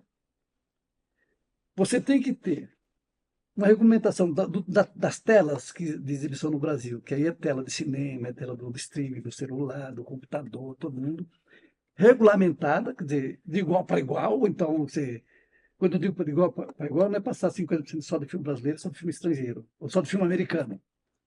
É passar todo tipo de cinema. Todo tipo de cinema, O exato. Dias Gomes falava assim: vamos estabelecer o capitalismo selvagem. Só que 50% é nosso, os outros 50% vocês brigam de vocês e a gente exibe. Mas vamos ser civilizados? Vamos ter um mínimo de decência nessa história toda? Exato, pô. Então nós temos hoje no Brasil, por exemplo, uma lei 13.006, do ex-senador da República, Cristóvão Buarque, que estabelece a exibição de 2 horas por mês de filme brasileiro na rede escolar. Essa lei está sancionada pela Dilma Rousseff em 16. E até hoje não foi regulamentada. Olha, A nossa briga a nossa briga, estou falando aqui em nome do Cineclube, desse ponto de vista, regulamentar essa lei. Essa necessidade de você ter dentro da formação básica inicial o visual brasileiro. Hoje o mundo é visual. Qualquer lugar que você vai, você lê a vida pela imagem. Exato. Né? A comunicação está assim, Não tá? eu não acho que o cinema americano ele é de todo ruim. Mas hoje, quem está reclamando do filme americano não são mais os outros, são eles. Exato. Esse já Tem esses atores conhecidíssimos falando que a indústria está acabando com o papel dos atores. Certo. Eles já tá batendo na bunda deles a água já. É isso. O problema é que vindo deles. o cinema, quer dizer, a tecnologia, esse pirotecnismo de colocar no filme esse excesso de efeitos especiais, criou seres humanos que inexistentes. E isso cansa. Né? Não dá para achar que toda vez você tem que ter. Toda vez os americanos salvam o mundo. Que mundinho de merda que é esse que eles salvam o tempo inteiro? As coisas só acontecem lá. É só lá. A gente sabe que não é isso. Não, nada a ver. Né? Mas, infelizmente, quer dizer, eles conseguiram colocar no mundo essa coisa da cultura.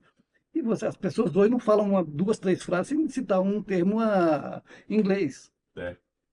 Nada contra a contribuição de uma outra língua, mas tem limite, pelo amor de Deus. Exato, né? A língua portuguesa é uma língua que por acaso Maravilhosa. eu gosto dela, né? Maravilhosa. Mas ela não te diminui quando você falar português. De jeito nenhum. Explique para um gringo o que significa capricho. Pois é, quer dizer, Xodó. coisas parecidas. Eu digo assim, eu acho que toda língua tem lá suas condições, suas meandros de você enriquecê-la, de você adaptar certas coisas. Agora, assumir o tempo inteiro só o outro. Só um, na verdade, não é outro, é só um, né? Mas, na verdade, só um. é só O pior um. é isso, é só um. Não, eu acho que isso é normal que as pessoas queiram falar outra língua, é importante, é fundamental. Claro. É bom viajar para conhecer outro mundo, ver como é que eles são. Trabalho, né? né? Porque o mercado vai fazer o quê, né? Mas, Sim. Agora, porra, Tem que ter uma centralização. também não tem por que não viajar, também não reconhecer o que é teu. lógico. Né? Você está familiarizado com a questão do Tela Brasil? Tela Brasil é um aplicativo de streaming que o governo federal pretende lançar agora no segundo semestre. Olha, que é só de sistema nacional e tudo mais. O primeiro governo Lula lançou um negócio chamado Programadora Brasil. Programadora Brasil. Programadora Brasil. Quando isso foi lançado, eu fui a única besta que foi contra. Eu cheguei pro Gil e falei, desculpa, querido. Primeiro falei com os meus amigos mais próximos, que era o Leopoldo Nunes e depois o Orlando Senna. Eles não queriam falar comigo, eu tive que falar com o Gil. O Gil foi ótimo, como sempre, né? Ele pediu para mandar matéria para ele, eu mandei. Falei, querido, ninguém produz nada se não sabe onde vai estar teu público, quem vai consumir o teu produto. o primeiro produto que vocês estão oferecendo aqui é para o Cineclube. E vocês estão tirando do Cineclube uma coisa que eu não admito. Mas eu sou eu sozinho, então tudo bem. Eu estou falando aqui como um idiota, como uma besta. Ou seja, eles criaram uma programadora, fizeram a programação, mandavam a programação pronta para o Cineclube. A gente pagava uma taxa pequena, mas pagava. Mas a manutenção do espaço do Cineclube, a estrutura, ninguém pagou. E eles cobravam, inclusive, filmes, que eram filmes de produção, do antigo Instituto Nacional do Cinema, que eu me referi lá atrás, aqui. Sim, sim. Pago. Filme na década de 30, 40, que estavam todos pagos. E pagava por isso para exibir no Cineclube. E não podia cobrar uma taxa de manutenção. Criaram, inclusive, uma instrução normativa para regulamentar isso. De novo fui contra. De novo eu sou uma besta mesmo. Eu sou contra. Para quê? Né? Depois de 10 anos, tinham 10 cineclubes que registraram a partir da lei normativa, da instrução normativa número 63. Olha aí. Né? Criar um streaming é ótimo, cara. Mas em que condições? Quanto isso vai custar? Então, Em que condições você vai fazer isso? Você tem que primeiro competir no mínimo com duas grandes streaming que estão no Brasil. Você está competindo com a Netflix. Só estou falando de duas, que é a NET e a Prime. A Prime, A Amazon Prime. A Disney está grande. E aí, porque elas estão juntas, né? Elas estão aglomeradas, estão todas juntas. Está todo mundo nessa. Eu mesmo, todo dia, não vejo problema de ter. Eu pago os streaming tudo para assistir. Pois é, mas eu não vejo problema nenhum o país fazer isso. Não, então, mas você faz as mas contas... Mas você vai ver, tá saindo caro Você pra fala, pera caralho. um pouquinho, eu estou gastando 200, 300 conto de streaming por mês e eu não vou nem uma vez por mês no cinema. É isso. Ué. Começaram a piratear os streaming e não cinema. É aquela coisa assim, assim, achar que você faz uma música e o povo vai ver, vai te ouvir. Achar que você escreve um livro, alguém vai ler. Você faz uma poesia, alguém vai ler tua poesia. Fazer um filme, alguém vai... Você tem que ter um mínimo de estrutura para dizer, olha, isso aqui existe, então era para ser visto dessa forma. É isso.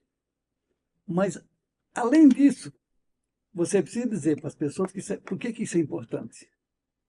Por que é importante as pessoas saírem de casa para encontrar com um amigo, para ver um filme e conversar a respeito disso? Pois é. Se você não criar esse hábito, né, de você reconhecer no outro um igual a você, a gente nunca vai ter isso. Então, é legal fazer a Tela Brasil. Essa troca, é verdade. É legal. É legal. Agora, só isso não resolve. E, Não, pelo contrário, isso pode resolve. piorar. Pode piorar. Se for acessível, é claro que pode ser visto como um incentivo também ao cinema nacional, ou não? Pode ser visto, mas assim, está cheio de iniciativas dessa natureza. Tá. Ligada ao movimento LGBT, mulheres, aos afrodescendentes, cinema negro, está cheio. Aos indígenas, está tudo cheio.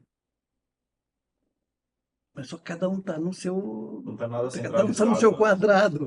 Não tem nada centralizado, nada enaltecido. Tem que começar a ter uma política. Isso é política de Estado, cara. Se você não entender que isso é uma indústria, que tem que ter investimento, quer dizer, quando você abre uma empresa no país, ou então você tem 30, 40 anos de carência para pagar o dinheiro que o Estado investe para você criar outros empregos. É isso. Por que um circuito cultural não pode ter isso? Pois é. Por que eu não posso montar o que impede a gente montar uma cadeia de cinema de exibição, vamos chamar de cultural aqui, para definir melhor, né? E tem uma carência para pagar. Por que o BNDES não faz isso? Não sei se você está familiarizado também com o que tem acontecido na China em relação à produção cinematográfica. Eles estão fazendo claro, para que se equiparem a isso, acho que nem é a visão deles equiparar, mas é a visão de tentar criar algo nacional, né? Os caras estão fazendo, tipo, coisas para crianças, vai começar por, tipo, Super China, sei lá, né? Com super-heróis nacionais, aquela coisa, filmes nacionais, mega produções, com todos os efeitos de Hollywood nacionais. Jack Chan está em toda essa encabeçada. O Jack Chan, ele tá ativo nisso, cara. Porque ele é do partido lá e tal, né? Mas, gente, isso... Você acha que caberia um movimento desse no Brasil? Bom, isso deveria caber em qualquer país decente do mundo. Né? O que A eles Índia estão, também o que eles faz estão isso. fazendo, Bollywood é gigante. o que eles estão fazendo nada mais é, Mas se chama Bollywood, né? Se chama Bollywood. Né? eu sei, mas eu digo assim, o que eles fazem não é só esse tipo de produção. O que eles têm é um projeto de Estado Isso é um projeto de Estado. que inclui o audiovisual, né, vou me restringir só ao audiovisual, nessa dimensão maior do Estado, dessa compreensão maior do Estado. E aí você tem, todo mundo tem, você tem a China, você tem isso, mas você tem no Japão, você tem na China, você tem na Coreia, você tem na Índia, você tem Sim, na mas Nigéria. no Japão ele é muito atrelado aos próprios Estados Unidos. Então, não importa, mas o que importa é que eles entendem a indústria o cinema como indústria. Sim, sim, claro. Olha, talvez um exemplo para ficar mais claro tudo isso é o seguinte: quando foi lançada essa trilogia do Harry Potter, que é uma autora inglesa, o primeiro-ministro, depois do terceiro filme, o primeiro-ministro chamou a classe e falou: escuta, que história que é essa? Quer dizer, a história é inglesa, os atores são ingleses, tudo é inglês, mas a renda está para onde? Onde é que foi a renda? Foi para os Estados Unidos. É. Verdade. Eu acho que isso é. Não estou falando isso que eu conheci, não. Eu li isso. Ele investiu mais do que havia investido para que o emprego tinha que ser deles, né? E a renda também. Uhum. Nada Exato. mais justo. Nada mais justo, pô. Isso não é nem proteção. Isso é uma questão até de justiça. É meio óbvio, né? Com o trabalho, com a mão de obra local. Devia ser Né? óbvio, cara. Então, se você não tem isso, você vai estar sempre à mercê do outro. Cara, no cinema nacional, nos últimos anos, me corrija também. Eu não tenho acompanhado tudo de cinema. Produções que tenham um pouco mais de, como é que eu posso dizer? Apelo digital, vai. Então, para que não seja, para que saiam um pouco do que as pessoas criticam tanto do cinema nacional, o maior, né, que todos veem no cinema, que é morro, carioca, tiro, bunda, isso, né? Então, as produções que saíram um pouco disso, dentro desse mainstream aí, foram religiosas. Pega o Nosso Lar da Vida, essa tentativa de efeitos que eles fizeram, outras coisas, porque o cinema mais conceitual, a gente sabe que é mais difícil de se passar no Cinemark, por exemplo. Então, a pergunta é, você acha que, supondo que a gente teria um investimento gigante no cinema nacional, para que a gente pudesse fazer um cinema de fato combativo, de fato combatendo esse oligopólio americanizado e tudo mais, a gente deveria atacar em produções mais que disputem mais consciência, digamos assim, ou a gente deveria atacar no que a gente, no chamariz estratégico da molecada, que quer ver mais efeito especial, que quer ver esse tipo de coisa, para que aí você, não sei, Do circuito comercial mesmo. um circuito comercial, tipo, atingir muito mais comercialmente do que culturalmente as coisas. O que você acha disso? Ou Oi. falei besteira? Não é questão de ser. É uma boa pergunta, é uma boa pergunta. Não existe de besteira. A coisa é um pouco segmentada. Né? A maneira como a situação está hoje, não só no Brasil, mas no mundo inteiro, ela é muito segmentada. E o investimento é tratado como investimento. Quando você tem, por exemplo, um filme brasileiro com um certo orçamento, essa discussão não tá no nível do investimento. A discussão é sempre no nível assim, de que por que se gasta tanto para fazer um filme desse que poder fazer 10? A questão não é essa. Eu acho que a questão é você ter políticas públicas capazes de responder essas perguntas e você focar, você segmenta o mercado. Eu não vejo problema nenhum de você fazer filme comercial, filme popular, que o povão vê. Não tem problema com relação a isso. Porque um dia, quando você é simples, quando você começar a ler, eu lembro disso, quando eu comecei, eu entrei na escola com 12 anos de idade, quando você começa a ler, começa a juntar as palavrinhas e ver que aquilo tem um significado. e de repente eu me identifico, eu sei que eu tenho um nome, e eu sei escrever o meu nome, isso me dá me dá um valor agregado, me dá assim, um poder de reconhecimento que eu existo, que é inexplicável. Eu não tenho muitas palavras para poder me explicar isso, essa satisfação que isso dá. Uma pessoa começa, quando você começa a entender certa coisa, você vai sempre querer fazer mais. Você está sempre querendo ler certo autor, querendo ler pegar certa informação, porque você está inteirado das coisas. Aqui é a mesma coisa, quer dizer, com o cinema, com no campo da imagem em movimento, né?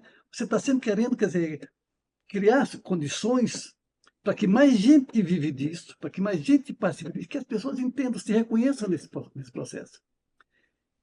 Tem filme muito chato. Tem. Nossa, demais. Muito chato. Pô, eu não consigo falar o melhor filme o melhor filme para mim. Eu não consigo falar um filme, o melhor livro que eu já li, a melhor música que eu já ouvi. Eu não consigo entender, achar que vai representar uma tudo, coisa né? representa tudo. Não Então, tem como, você né? tem as pessoas com várias necessidades, com vários níveis de compreensão. Então, você tem que ter uma política que atenda essas necessidades de uma forma que você não seja agredido. A questão básica é assim, é não agredir a identidade desse povo, é não agredir a identidade de um país que seja uma nação digna e respeitada.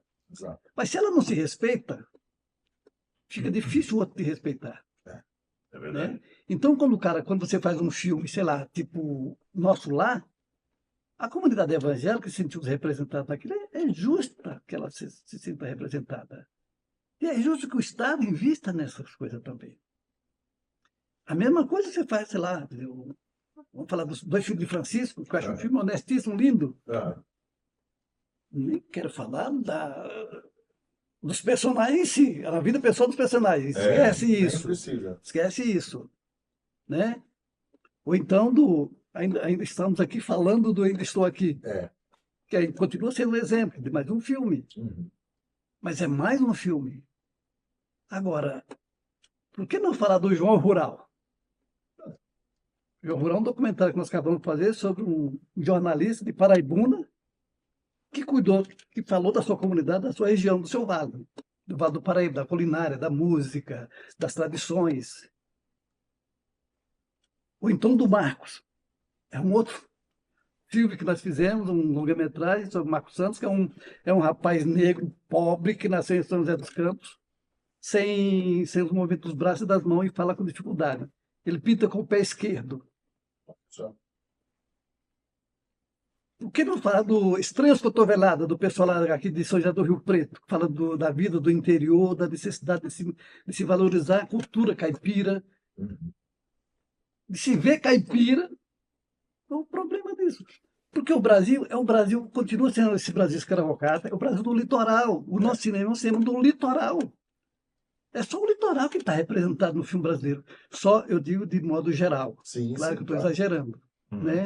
Quer dizer, a possibilidade que, por exemplo, ali Paulo Gustavo abriu para você produzir cinema, audiovisual, eu ia perguntar isso. é fantástica, cara. Quer dizer, como você vê a questão de leis de incentivo, fomentos para o audiovisual e para o cinema hoje? Eu acho que esse tipo, o Estado tem que incentivar isso o máximo que ele puder. Quer dizer, o Ministério da Cultura está muito restrito, está muito parado, está muito fechado. Você não vê a Margarete Menezes sair para falar, para ir nos festivais, para ir nos encontros de cinema, para ir para os debates, mostrar a cara para falar do que está acontecendo. Para brigar com a gente, falar, pô, vocês estão fazendo um filme de merda, se liga, cara. Vai estar acontecendo por aí, quer dizer, por que as pessoas não estão vendo o filme de vocês? Pode crer. Ela tem que vir falar isso, não é ofensivo. Claro. Isso é educativo, isso é respeitoso, né?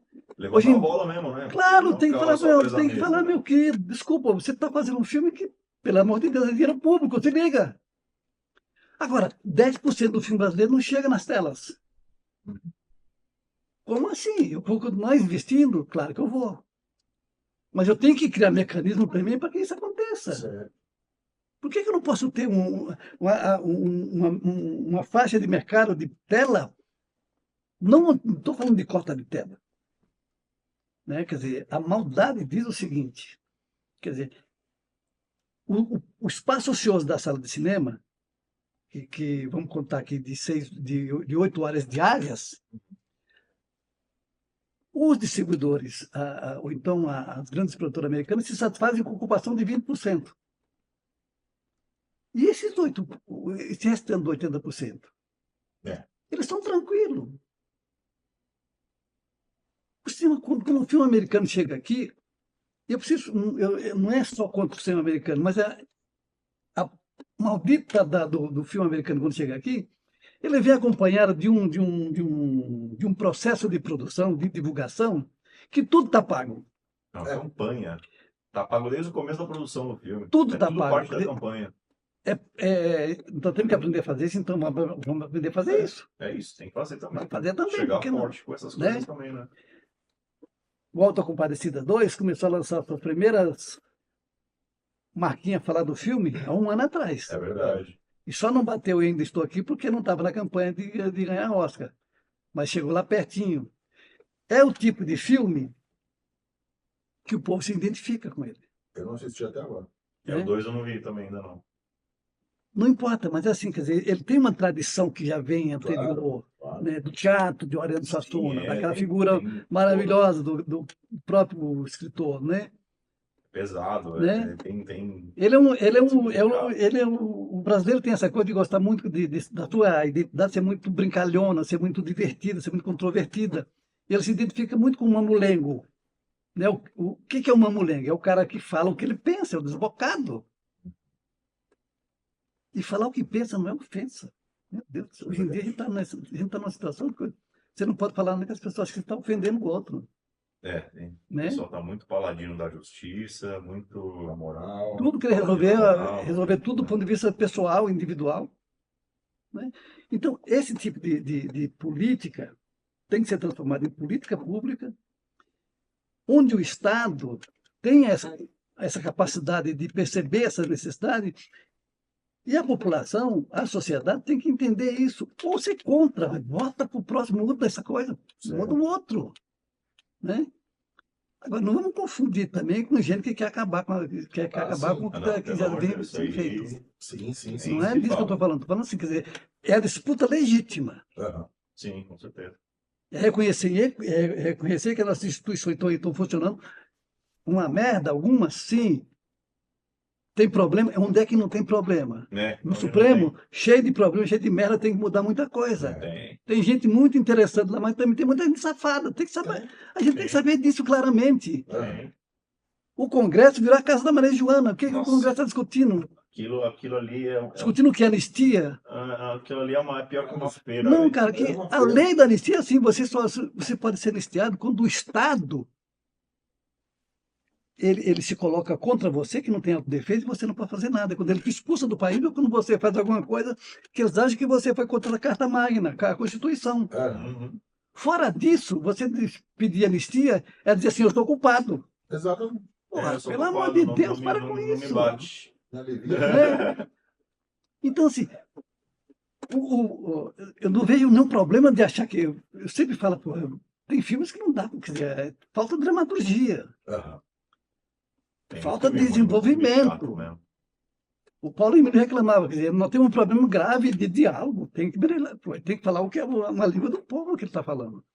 Agora, isso não pode impedir o cara de fazer aquilo que ele quer, de fazer o seu experimentalismo, experimentar suas linguagens, suas Claro. possibilidades. Isso faz parte do que ele chama da vida das pessoas, Aham. da democracia, da liberdade de expressão, Exato. do Da expressão artística do- por si da só, expressão Você artística- tem que tentar coisa nova, você tem que experimentar, tem que fazer. poder individual que cada um carrega de fazer aquilo que quer e que gosta. Exato. Agora, quem fala o que quer, ou o que não quer também, tem que saber disso, tem que ter saber responsabilidade, tem que responder por isso. Então, Exatamente. nesse nosso campo também. Então, acho importante, eu não vejo nenhum problema investigando num grande filme, não vejo problema. Quer dizer, com certeza a campanha do Ainda Estou Aqui pode ter sido mais cara do que o próprio produto do filme. Imagino sim. Porque é assim em qualquer lugar. Quer dizer, infelizmente o mercado está condicionado a isso. Uhum. Para isso mudar é muito difícil. Né? Mas não é ofensivo. Tem filmão. Se o inclusive. dinheiro é rastreável, eu não vejo problema nenhum. O problema é quando isso. ele não é Tá rastreável. tudo feito certinho, então tá bom. Ok. Tem visibilidade, tem transparência. Tá bom. É Ok, isso. cara, faz. Pode investir, não tem problema. E agora, queria perguntar, quais são as suas próximas produções? Você está trabalhando em quê? Então, eu estou trabalhando assim, eu estou trabalhando na lançamento desse filme chamado Marcos, Força de Vontade, Certo. que é um documentário, Marcos, Força de Vontade. Marcos, Força de Vontade, que é um documentário que nós fizemos em São José dos Campos, né, sobre esse rapaz, Marcos Santos. Nós ganhamos uma sessão do Festival de Cannes chamado Entre deux Marchés, que é uma sessão de filmes para deficientes. Ah, tá. Nós ganhamos segundo lugar nesse Legal. festival. E ganhamos o Festival de Moscou, o melhor documentário do Festival de Moscou, né, com Marcos. Então, nós Que da estamos no hora. processo de correr os festivais no mundo inteiro e de fazer o lançamento no Brasil. Que legal.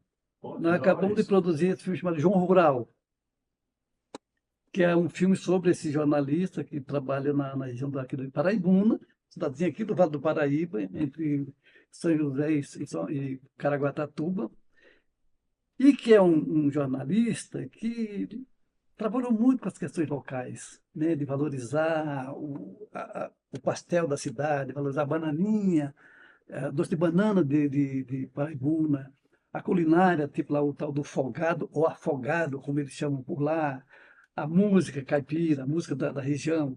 Então, é uma figuraça assim, que tem uma história fantástica, uma família maravilhosa. Pô, que legal. Então, em processo de lançamento desse filme, nós estamos com um projeto aprovado para fazer um longa-metragem em São José dos Campos e Jaú sobre o câncer infantil.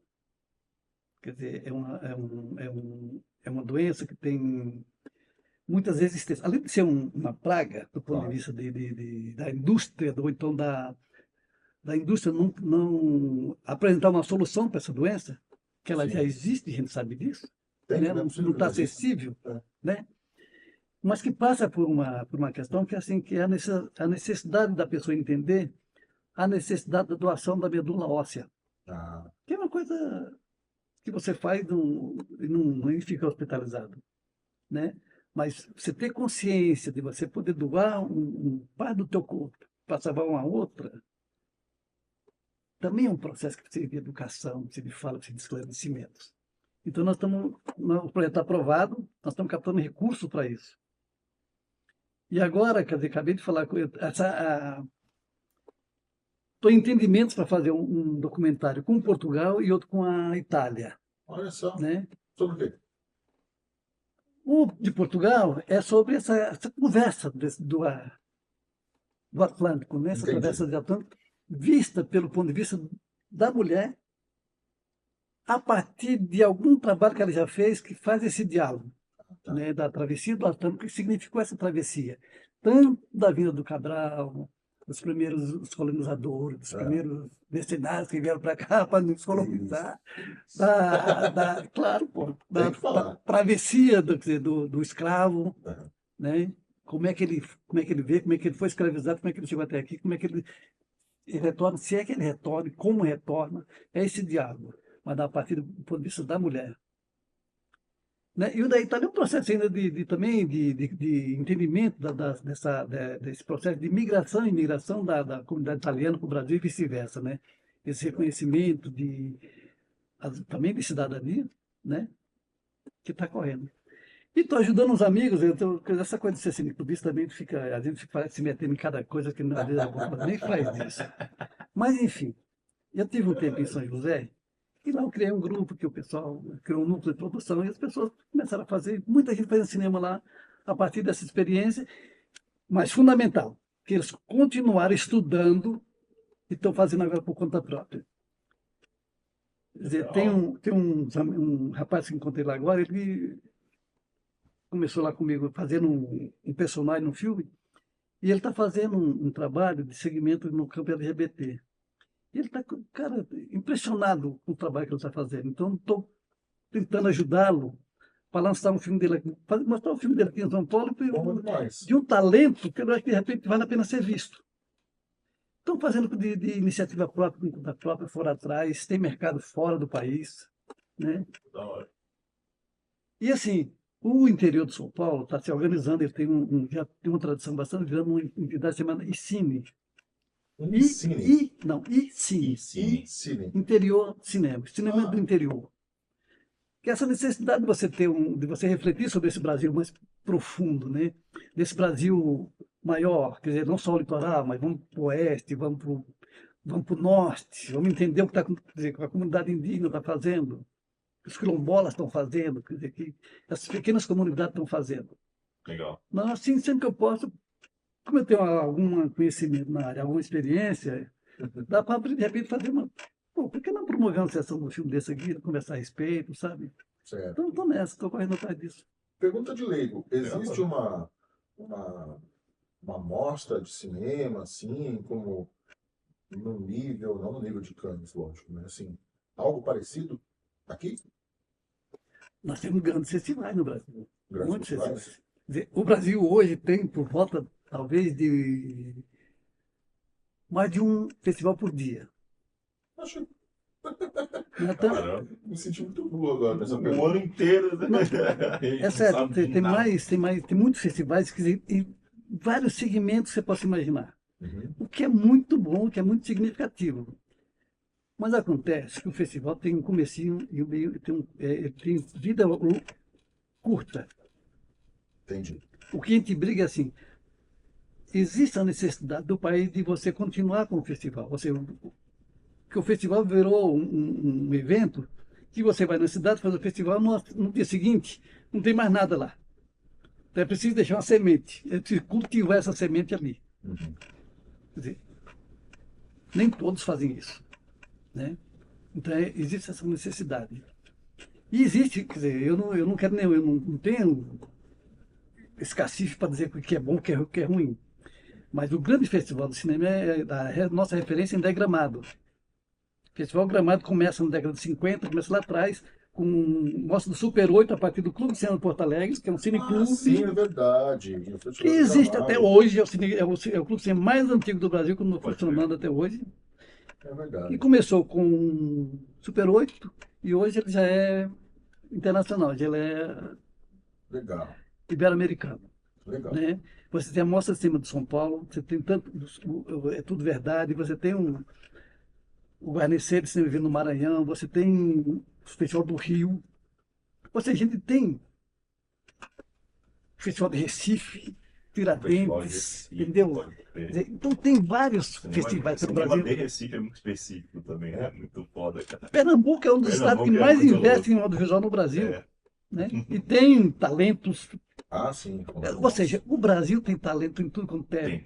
quanto é Tudo que é buraco canto, que você vai, Brasil quanto é é foda. cidade você vai, quer dizer que você vai, quando eu digo buraco, assim, você vai num lugar onde você acha que não tem nada, de repente você vê um repentista, você vê um escritor, você vê um poeta, você vê um palhaço, uma mulengo, qualquer coisa assim, sabe? É coisa inacreditável que essa terra tem. Sim, Você sim. encontra João Grilos por aí, à torta e à direita. Ah, à torta e à direita. Torta à direita você tem aquele João Grilos. São É caras verdade. fantásticos, que são maravilhosos. É isso. Acho que a gente está chegando no final, É. né, pelo Tem nosso que horário. finalizar, infelizmente. E, cara, eu queria não só agradecer a presença, a conversa, mas dizer também que estou ansioso pela oportunidade de assistir um próximo trabalho, É isso. algum documentário. Então, assim que você tiver uma data, pô, vai ser mostrado em tal lugar, avisa a gente vai divulgar também nos nossos canais, e a gente Com certeza. vai lá prestigiar. Maravilha. Com certeza. Agradecer Bem pela legal. oportunidade. Obrigado por estar aqui. É isso, a Que gente bom. que Um agradece. prazer Legal. enorme, cara. Só enriquece o nosso canal mais ainda. Só Valeu, agradece. então. Então, Maravilha. obrigado, Diogo. Valeu. Valeu, Diogo. Obrigadão. Valeu, gente. Até o próximo episódio. Valeu, gente. Curtam, se inscrevam, compartilhem. Até a próxima. É isso Estamos aí. aí juntos. Obrigado. Mais um. Obrigado.